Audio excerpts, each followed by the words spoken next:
एक बार का प्रसंग है। भगवान महावीर से शिष्य मंडली ने एक जिज्ञासा की कि भगवान धर्म रूपी महल में पहुंचने का दरवाजा कौन सा है? धर्म को एक महल माना, एक मकान माना, और आप सब इस बात को जानते हैं कि बिना दरवाजे का मकान हो ही नहीं सकता, कल्पना भी नहीं हो सकती।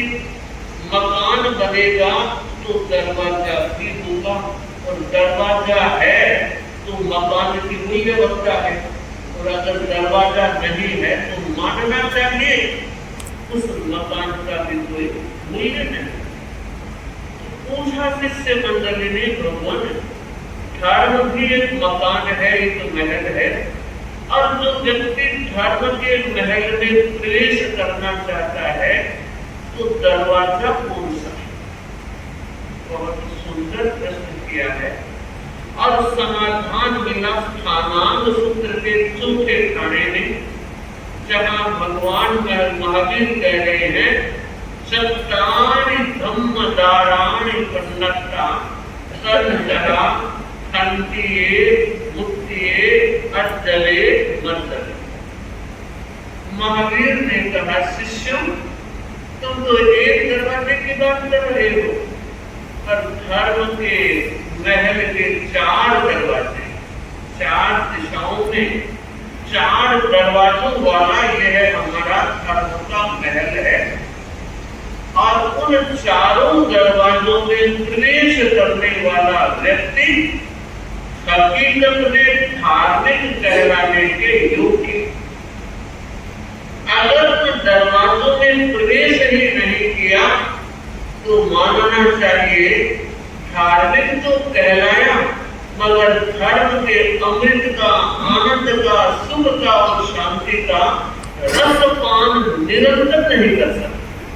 देखिए, कुछ समय के लिए आनंदित रहना अलग बात है, और निरंतर आनंदित रहना बहुत बड़ी बात है। अब निरंतर आनंदित रहने के लिए 4 दरवाजे हैं। अगर इन दरवाजों में प्रवेश किया जाता है, इन दरवाजों के सारे धर्म के महल तक पहुंचा जाता है, तो व्यक्ति आनंदित रह सकता है। सबसे पहला दरवाजा खंती, 2 अक्षर का छोटा सा शब्द, पर मुझे लगता है पढ़ने में, लिखने में, बोलने में, समझाने में छोटा है। सरलता से व्याख्यायित किया जा सकता है, पर इस एक शब्द को आत्मसात किया जाए तो पसीना छूटता है। खंती का अर्थ है क्षमा, सहनशीलता, समता। ये सारे खंती के इर्द गिर्द घूमने वाले तत्व हैं। और कहा गया कि कोई भी व्यक्ति सप्त कलाणम कुशला पंडिया नरा अपंडिया चैव, सप्त कलाणम कुशला नरा पंडिया अपंडिया चैव, सप्त कलाणम पवरम हम कल्लम जे न जानन्ति। एक बड़ी बात है, कोई व्यक्ति जिसे हम पंडित कहते हैं, पंडित उसको कहेंगे जो पढ़ा लिखा है। तो आचार्य भगवंतों ने व्याख्या ग्रंथों में, ये गौतम कुलकम ग्रंथ का एक पद है, एक श्लोक है जिसमें कहा है सारी कलाओं में पारंगत हो जाए, वो पंडित नहीं कहलाता। पंडित वो है जो धर्म कला को जानता है, और धर्म कला को जानने का अभिप्राय धर्म जिसके जीवन में उतर गया। अगर धर्म जीवंत नहीं बनता है तब तक धर्म की पूरी उपासना होती है, और उपासना बहुत सहज है, बहुत सरल है। यद्यपि आज की भागम भाग परिस्थिति में उपासना के लिए वक्त नहीं निकल पा रहा है, फिर भी आदमी चाहे तो निकाल रहा है, निकल भी रहा है। लेकिन उपासना के साथ साथ जो धर्म कला है वो आचरण के साथ जुड़ी हुई। आचरण जितना परिपक्व होगा, आचरण जितना मृदु होगा, आचरण जितना आनंद प्रदायी होगा, उस व्यक्ति का धार्मिक जीवन भी उतना ही अच्छा। बात क्षमा की है, और अर्थ में अगर हम जाएं तो क्षमा किसी व्यक्ति ने कोई भूल कर दी, भूल हो सकती है, इंसान ही भूल करता है, इंसान से ही भूल होती है। भूल करना बड़ी बात नहीं है, भूल को भुला देना पड़ेगा। ये क्षमा, ये क्षमतावना जिस शब्द का हम उपयोग करते हैं, भूल किसी दूसरे की भूल हुई है, मैं तुम्हें माफ कर देता, यह समर्थ और कामना। मेरे द्वारा भी कोई भूल हुई होगी तो मुझे माफ कर देना। क्षमा याचना और समर्थ में बड़ा अंतर है। क्षमा याचना तो आप कहते हैं कि मुझे माफ कर देना, समर्थ कहता है कि मैं तुम्हें माफ कर रहा हूं, तुम मुझे माफ कर देना। तो क्षमा का जो मतलब है बहुत विशाल है, और मैं मानती हूं प्रयोग जीवन शाला में होना चाहिए। जीवन का प्रायोगिक रूप अगर क्षमा के साथ जुड़ता है, यूं तो आप हम सब जानते हैं कि हमारा जो जीवन चल रहा है वो अकेले का नहीं, समूहबद्ध जीवन है, परिवार के साथ, रिश्तों के साथ। और रिश्तों का फैलाव भी बहुत बड़ा है। पारिवारिक रिश्ते हैं, फ्रेंड सर्कल के रिश्ते हैं, और व्यापारिक व्यावसायिक रिश्ते भी हैं। उन सब रिश्तों के बीच रहते हुए क्या ये कल्पना की जा सकती है कि कोई भी मेरे प्रतिकूल नहीं बोलेगा? क्या ये संभव है? कोई व्यक्ति मेरे प्रतिकूल नहीं करेगा? मुझे लगता है कि यह संभावना कमजोर है। अगर हो जाए तो कोई महान व्यक्तित्व ही होगा, बाकी तो आज की दुनिया में मुझे लगता है टिक्का टिप्पणी के लिए बहुत वक्त है। बाकी साधु संतों के पास आने के लिए वक्त कम हो, पर जब सबसे बैठे तो कितना समय निकल जाता है पता ही नहीं लगता। और अंत तो का रिजल्ट देखे कि अभी कितने लोग मिले, कितनी बातें हमने की। अगर कोई हम जैसा पूछ ले, भाई 1 घंटे की गपशप में पार्टी फंक्शन में गए और बातें की, उसका सार क्या? तब यही आएगा कि सार तो विशेष कुछ नहीं था, बस यूं ही टाइम बीता। सोचे, विचार करें, चिंतन करें। हम रिश्तों की दुनिया में जी रहे हैं जो हमारे प्रतिकूल हो भी सकता है, बोला भी जा सकता है। अब हमें क्या करना है? प्रश्न है, हमें क्या करना है? तो मैं ये कहना चाहूंगी, हमें वो करना है जिससे हमारी आत्मा कर्म के भार से भारी न हो। कर्म के भार से भारी बनाने वाली अगर कोई मनोवृत्ति है तो एक बात की क्रिया में तो एक बार होती है और प्रतिक्रियाओं का सिलसिला चलता ही चलता है।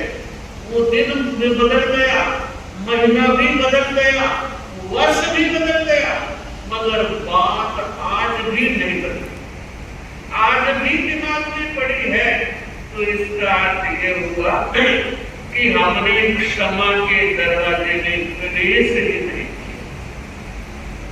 इसलिए पारिवारिक जीवन को, रिश्तों के जीवन को, सांसारिक जीवन को अगर आनंद के साथ जीने का रास्ता तय करना है तो इस रास्ते पर चलना होगा। ना तो किसी का मुंह बंद नहीं कर सकते हैं और ना ही किसी की विचारधारा को बदल सकते हैं। प्रयास तो किया जा सकता है कि भाई नेगेटिव क्यों सोचता है, नेगेटिव क्यों बोलता है, पर हमारे हाथ में वो चाबी नहीं है कि हम ताला खोल के घुमा दे और वो ठीक हो जाए। पर एक चाबी हमारे हाथ में है, हम ठीक हो सकते। यह चाबी हमारे हाथ में है। परिस्थिति ये हो रही है कि हम चाबी दूसरों के ताले को खोलने में उपयोग करते हैं, अपनी चाबी और अपना ताला खोलने का पुरुषार्थ कम हो रहा है। बाहर ही देखा जाता है, बाहर ही सुना जाता है और प्राय जीवन भी बाहर ही जिया जा रहा। इसलिए जरूरत है, इसलिए आवश्यकता है कि हम अपने जीवन को क्षमा के आभूषण से आभूषित करें। आप सब जानते हैं, एक व्यक्ति ने अच्छे कपड़े पहने हैं, अच्छा लग रहा है। एक कोई गंदे फटे पुराने कपड़े तो पहनते हैं, लेकिन अच्छे कपड़े पहनते ही रूप में परिवर्तन आ गए। और अगर उसके साथ गहना पहन लिया तो उसका रूप और निखर जाता। मैं बताना चाह रही हूँ, ये जो गहने आप पहनते हैं अंगुली में, हाथ में, गले में, पैर आदि में, ये गहने सब घरों में एक जैसे और एक जितने नहीं हो सकते। कमों कैसी स्थिति चलेगी, किसी के पास तो 10 सेट होंगे और कोई 2 में ही काम चला रहा होगा, और ऐसा भी हो सकता है किसी के पास एक भी ना हो। फिर भी ध्यान देना, और इस बात का ध्यान देना है कि क्षमा रूपी गहना अगर पहन लिया तो इन गहनों का मूल्य बढ़ जाएगा और ये नए भी होंगे तब भी चलेगा। जरूरत है हम सहन करना सीखे। गुरुदेव आदित्य महाकृति जी ने टोहाना मर्यादा महोत्सव था, उस मर्यादा महोत्सव में ये फरमाया था, सुखी रहने के लिए एक सूत्र दिया था, सहन करो सुखी रहो। और ये छोटा सा सूत्र है लेकिन बहुत बड़ी बात कहता है।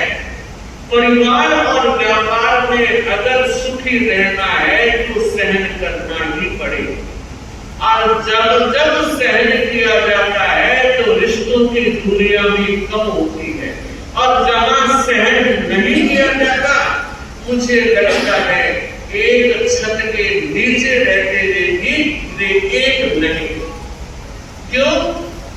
मन में कोई भूखा है, मन में कोई बेचैनी है, मन में कोई तनाव है, मन में कोई आक्रोश होगा, उद्वेग भी हो सकता है। तो मैं ये बताना चाहूंगी कि हम कितने सौभाग्यशाली हैं कि हमें भगवान महावीर का दर्शन मिला है और भगवान महावीर के शासन में साधना आराधना करने का अवसर मिला। भाग्य की बात है, लेकिन मैं कहा करती हूँ, यह परम सौभाग्य की बात है कि हमें तेरापन का दर्शन मिला, संत भीष्म जी का शासन मिला और एक से एक बढ़कर आचार्यों का यशस्वी नेतृत्व मिला।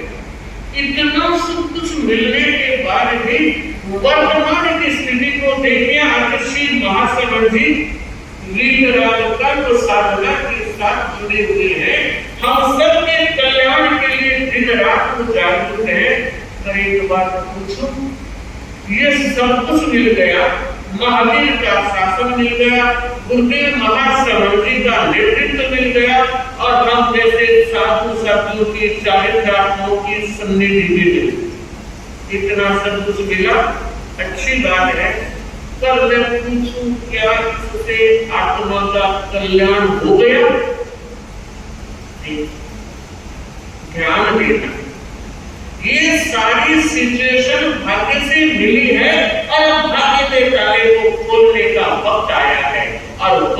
कह रहा है कि अब भी नहीं समझे तो कब समझोगे।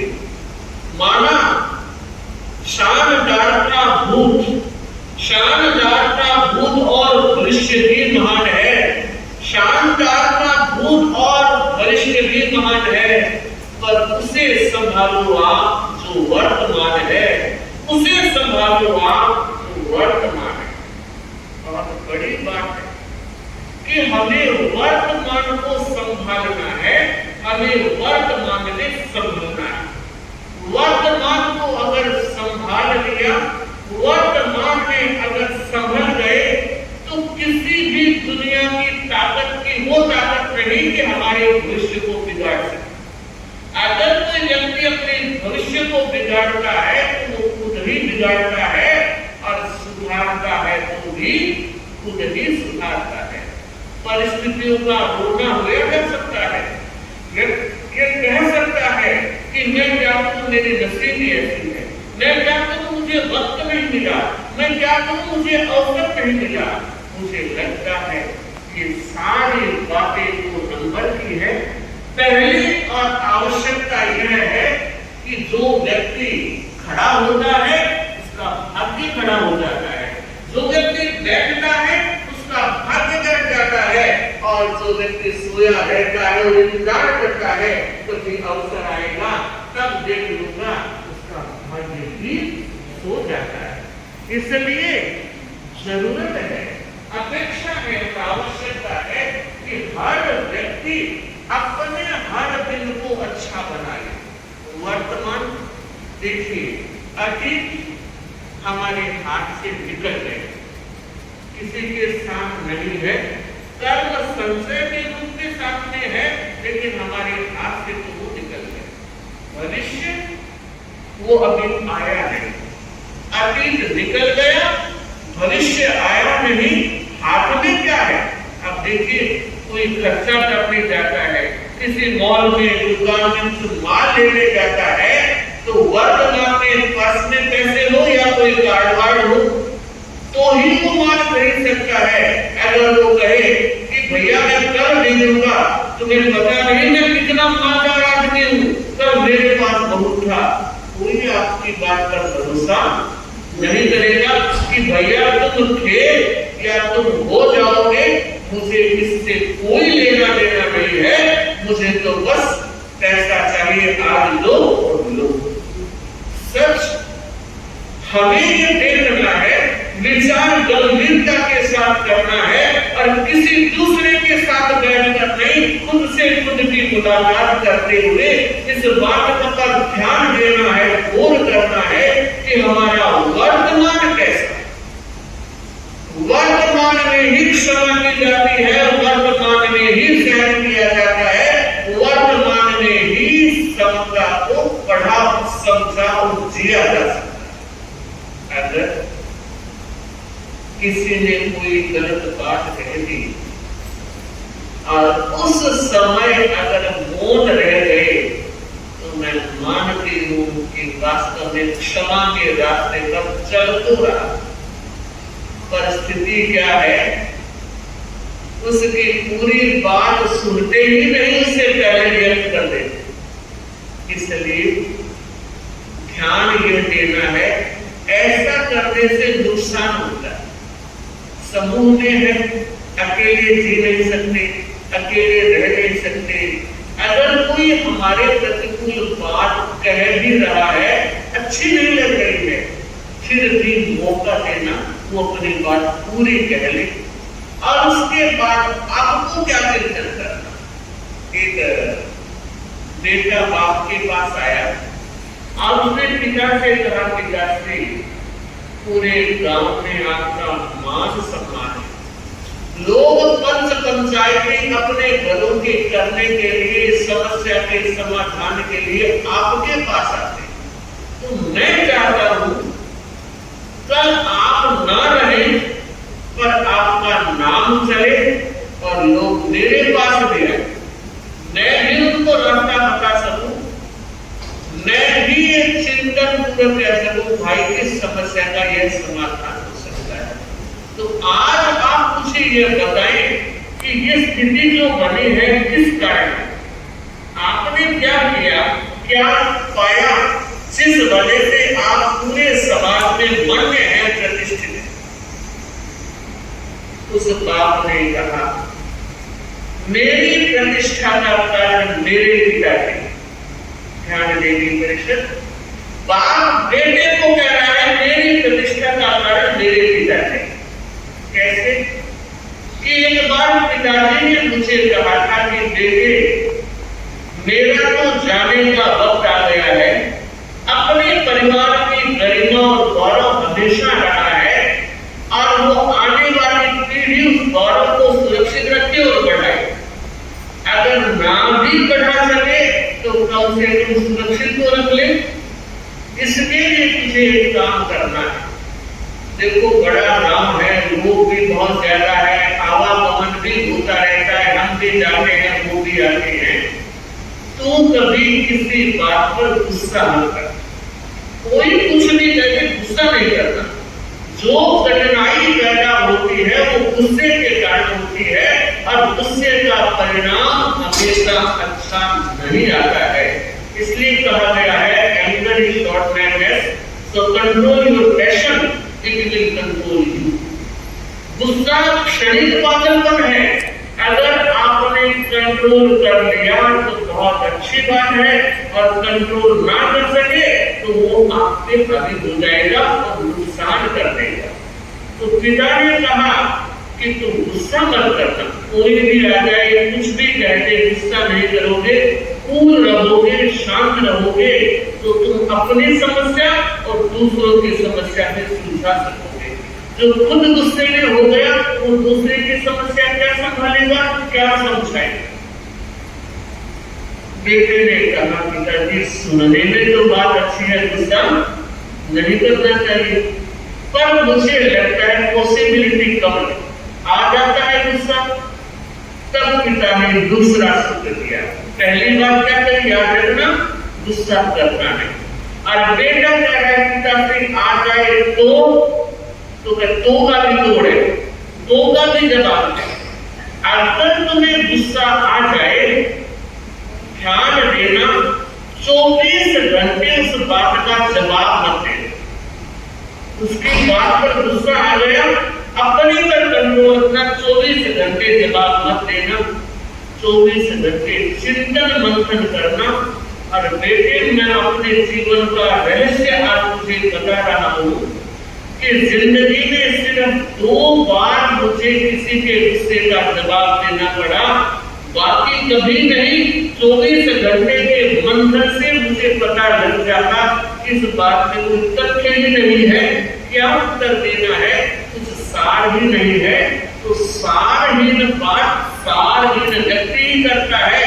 क्योंकि मैं गुणवान हूं, मुझे ऐसा काम नहीं करना। अगर फिल्टर हो जाती है कोई बात तो बहुत अच्छी होती है। पानी फिल्टर में रहे हो तो विचारों को भी फिल्टर करना सीखो, वाणी को भी फिल्टर करना सीखो, और मैं तो कहती हूँ व्यवहार को भी फिल्टर करना सीखो। अगर ये सीख लगती है तो उसकी जड़ में क्या है, क्षमा। अगर समता नहीं, सहनशीलता नहीं, क्षमा नहीं, वो व्यक्ति कभी भी क्रोध आदि अवस्था में शांत नहीं रह सकता। तो बेटे ने बाप से कहा अगर तू शांत रहेगा, 24 घंटे तक जवाब नहीं देगा तो तेरा शहर में रुतबा बढ़ जाएगा। और जिस किसी ने गलत बात कही वो फील करेगा कि खामखा मैंने उसको गलत कह दिया, वो माफी चाहे ना भी मांगेगा मगर मन में लगेगा कि ये बात मेरे लिए उचित नहीं थी, और अपने आप सारे रास्ते साफ हो जाएंगे। तो मैं यही बात आप सबसे कहना चाहूंगी कि हम धर्म के महल के दरवाजे में प्रवेश करने के लिए पहले दरवाजे का ताला खोले, और उस ताले की चाबी कहीं बाहर है नहीं, हमारे पास ही है। बस उस चाबी को ढूंढना है, उस चाबी को पर्स में रखना है और याद में रखना है उस चाबी कहाँ है। कई बार स्मृति इतनी कमजोर होती चली जा रही है कि ताला खोलना है पर चाबी कहाँ रखनी पता नहीं। और कई बार ऐसा भी होता है, अलमीरा खोल ली, सामान निकालना था पर खड़े होकर सोचते हैं क्यों खोली, किस लिए खोली थी, ऐसा होता है। तो इन परिस्थितियों में हमें क्षमा की चाबी को याद रखना है और शांति के ताले को खोल करके धर्म के महल के पहले दरवाजे में